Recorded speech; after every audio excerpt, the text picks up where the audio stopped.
I bet you are asking yourself the question is that, are there any actual alternatives to pinning fabric? It is an actual question, a legit question, and yes, there are alternatives to pinning fabric for when sometimes pins just don't cut it.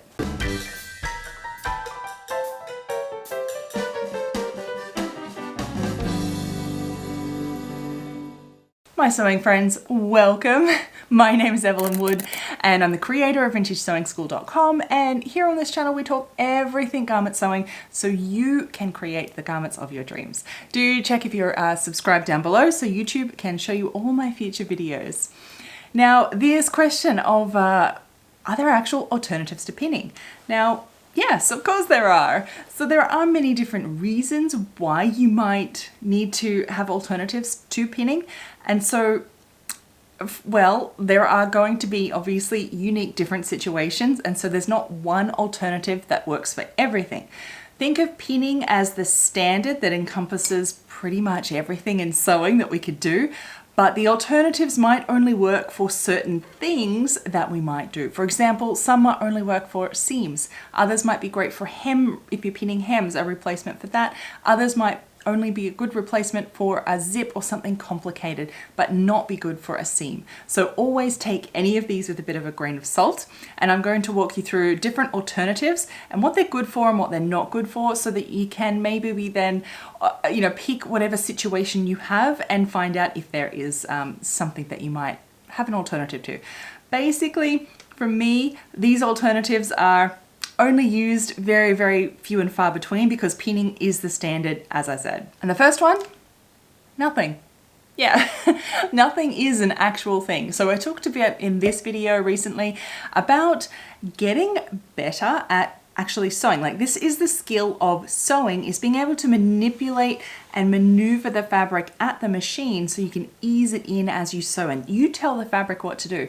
That is the skill of the sewing machine. And so when you do this, you can use, well, not maybe no pins, but less and less and very, very few pins. It is a thing and it can actually be a wonderful way to work. This is great for seams, hems, easy things like this.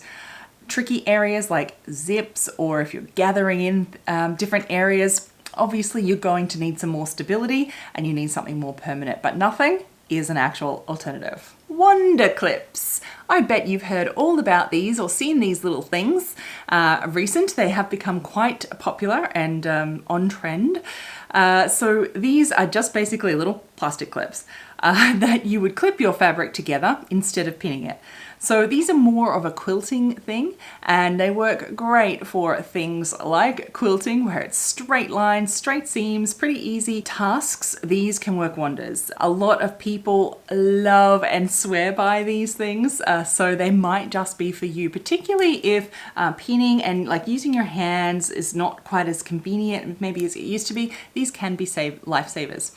For me personally, they're not my thing. These are not an alternative to pinning for me, but they might be for you. As I said, these are good for easy seams, maybe some hems, definitely quilting and all things like that. These are not going to obviously work for a zip or anything like of that nature. And anything complicated, I don't think these are really going to give you the accuracy that you need.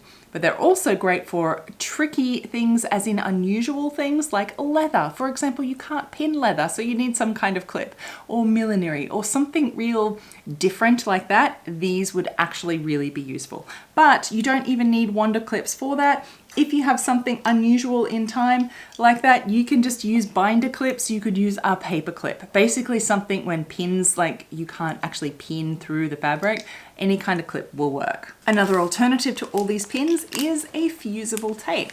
So think we've got here this clever fusible web. There's old-fashioned steamer seam.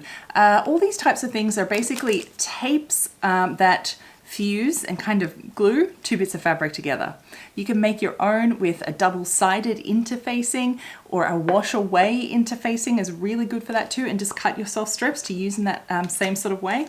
So basically what this is doing is, this is really great for hems, for example, where you're say folding up a piece like this, and you'll put the actual tape in here, fuse it down, and then sew it so it doesn't move.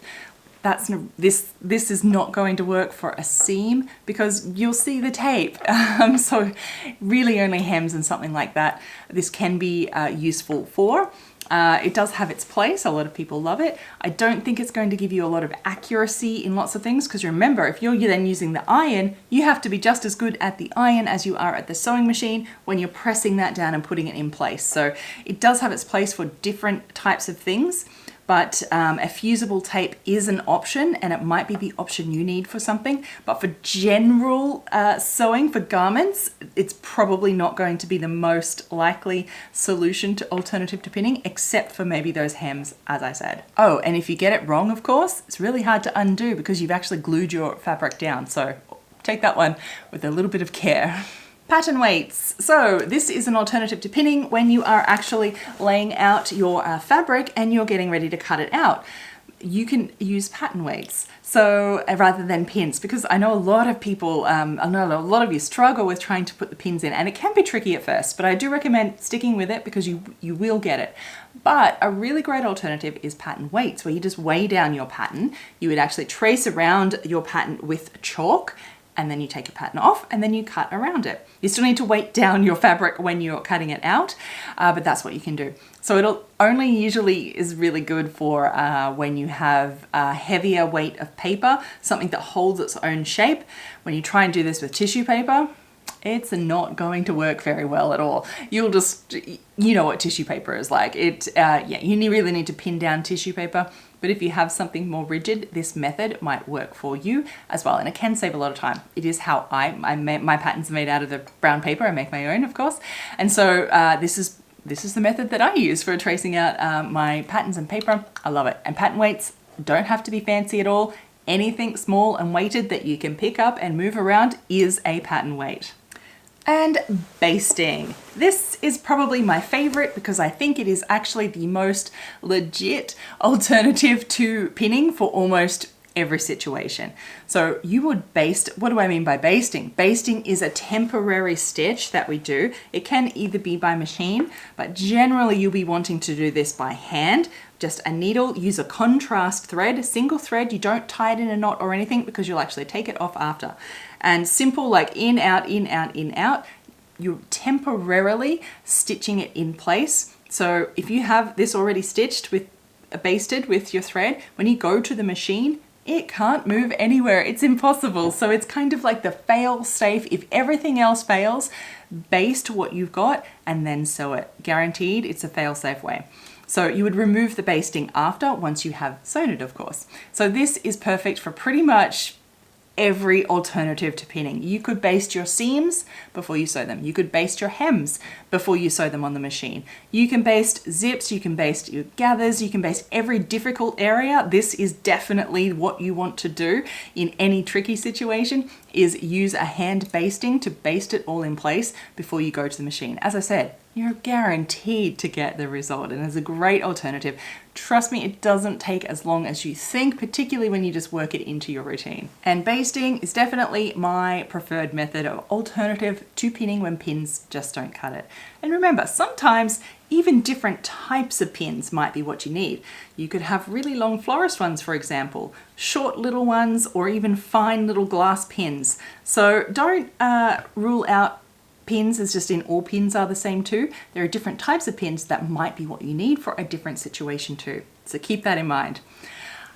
I hope that has given you a few alternatives now. I would love to hear your own down below. Let us know, what alternatives do you use, or which one of these ones is your favorite? Remember to read the comments because there is so much information down there. And I've also left some links to other resources and material that I think will really, really help you out in your sewing as well. So until next time, my sewing friends, happy pinning or not pinning, happy sewing. Bye.